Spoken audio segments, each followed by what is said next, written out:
What you need to think of is life. You're living, you're alive right now, and if you've made a mistake and you're still continuing to learn and grow, that's all just data. You are not your past. You're you. You're you right now. Like the past you might have done some things you wish you hadn't done. Don't dwell on that. You learn from it, that's fine, but don't dwell on it. Just keep moving. Keep moving. You know, use it as fuel. Say never again. You know, I get what I did wrong, but don't think that you're that person that made those mistakes. You're the person who's learned, you know, and to have that attitude is a really important thing. And to not say, why am I doing this now? I could have been doing this my whole life. Well, you weren't, so is that gonna help? Yeah. You know, you gotta not think like that. You just gotta be happy you're doing it now. If I look back on anything I've ever done, mistakes I've ever made, paths that something that I put out that I didn't quite think, man, maybe I just waited 3 months before I released that, or maybe I should have, re-edited that blog post a couple more times before I put it online, or those things drive me crazy. The petty things that I've done have driven me crazy, but yelling at someone I didn't have to yell at them for, whatever. But the most important thing is always for all people to recognize that you're not who you were a year ago. You're not who you were 5 years ago. You're not who you were last week. You're who you are now, and this is the only shit you have control over. So you gotta regulate how much you dwell on regrets of the past. You really gotta be careful, because it's good to have a little. Because my regrets, whether it's things of professional nature or the very few regrets friendship-wise, which is one thing that makes me very happy. But there's life is strange. There's a lot going on. There's a lot of factors happening in life. But for sure, who I am now wouldn't have ever happened if I didn't f up. If I didn't make those mistakes, I wouldn't have understood the importance of friendship and kindness. And if I hadn't been cruel at some point in my life, or someone hadn't been cruel to me, I wouldn't understand the beauty of love. I wouldn't understand the full range of it, because I hadn't felt the sting. If nobody ever punches you in the face, you don't really appreciate safety. Because a lot of people don't even understand what safety is. You pretend, oh, we're safe, but you are so not safe. It's way better to drive your car straight after you almost lost control on a turn. Like, and then you get back straight, you're like, whoa. Sure. I'm not saying that you should go sideways around corners. What I am saying is that there's a fucking yin and a yang to this world, man. And you gotta fuel yourself with the f-ups. And most people get stuck in these patterns because they define themselves as a f-up, or they define themselves as a person who doesn't follow through on their ideas, or a person who doesn't pursue their real interests and loves. You define yourself by that. Well, I guess I start things and I quit. No, you don't. No, you have started things and you quit. And it gives you a horrible sense of regret that's made you define yourself by that. You don't have to do that. You don't have to do that.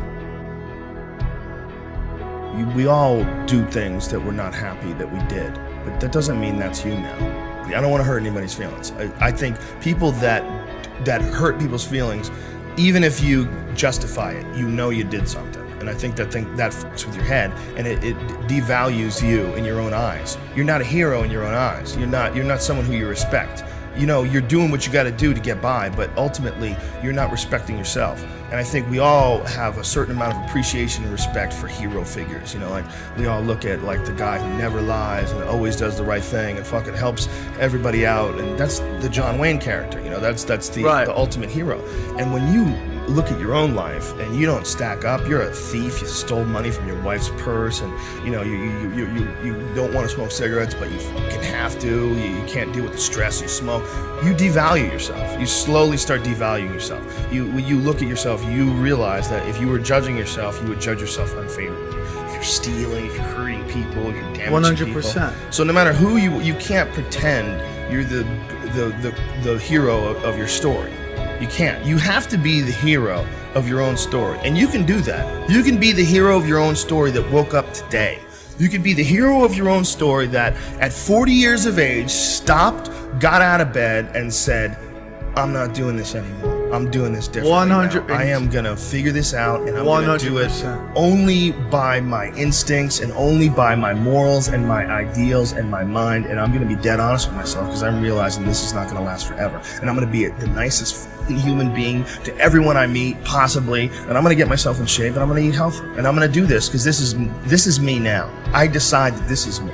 And people have to realize that you are not your past. You are not all the times up. You are not all the times you couldn't get it up. You are not all the times you were drunk and you threw up in someone's car. That's not you. Well, you are the person who's learned from a great deal of experiences. And if you learn correctly and if you process them correctly, you'll have a happier life. Look, there's a lot of ways you could look at bad events. You could say a bad event is just who you are, and you just have bad events, and you're a f***ing loser, and life hates you, and God hates you, and look at that, happening to Mike again. Can't f***ing believe it. There's a lot of guys who go through life like that.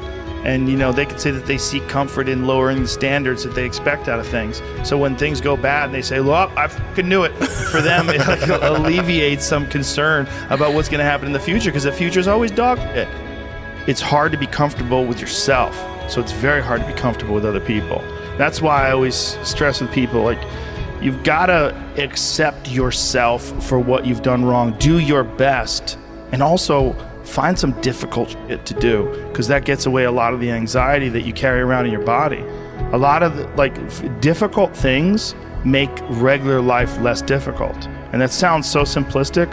The strain of making yourself do those things, it's very valuable. It's not just valuable like exercise and fitness and martial arts and running and whatever you're doing that's really difficult. It's not just valuable in terms of like health and the way you look, but it's also valuable for your mind, maybe even more so. Because regular life can be confusing, and little things that go wrong and little problems that arise are exacerbated by the fact that you're not accustomed to dealing with hardship. So creating your own bull is extremely valuable for you also, not just accepting the nuanced perspectives of other people, but also being able to navigate through this world with some sort of an understanding of just how complex it all is and how weird it all is, and not be overly thrown off by every little dip in the road and pothole that you encounter. Everybody's got these stupid barriers they put in their own head. You got to resist those goddamn things, because they don't do you any good, and they certainly define the potential for your future in a negative way that's not self-serving, and it's not even real. You put this artificial ceiling on the potential for what you're doing. If you hit a wall, okay, that just means you need to regroup and rethink. It doesn't mean that wall's there, especially when it comes to something like social media or like a podcast, something where you're putting out a piece of art, you're putting out something that you've created. There's no wall as far as like how many people are going to enjoy it or how far it's going to go. It's just, it is what it is. And if people don't like it, make it better. If they like it less, fix that. Figure out a way to do it. You can do that. And this idea that there's no way to get past the starting block today is just ludicrous. It's crazy. And it's just this poor thinking.